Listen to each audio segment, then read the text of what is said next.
Well, as the nation braces for a potential power crisis in India, let's put in the numbers and break things up.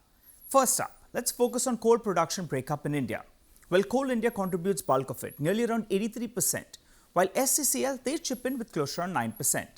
Now, the total imports into India have averaged around 200 to around 250 million tons over the last few years. But a fourth of this is coking coal, which is not available here in India, and so it has to be imported, while bulk of these imports are thermal coal.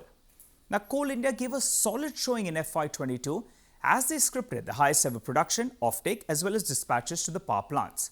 Now, over the past few years, 77 to around 82% of Coal India's production goes to the power sector. And in FY22, the total offtake grew by close to around 15%. But the offtake to the power sector grew by close to around 21%. Now, one would argue that the offtake to the power sector looked good because it was on a low base.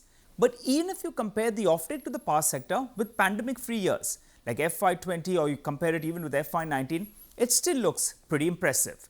What stood out in FY22 was the dispatches in FY22 where it was higher than what we saw in the previous 6 to around 7 years you put that together.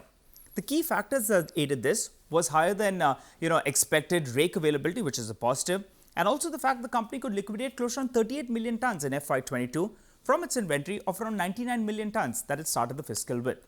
Which brings us to the point. What's working for Coal India?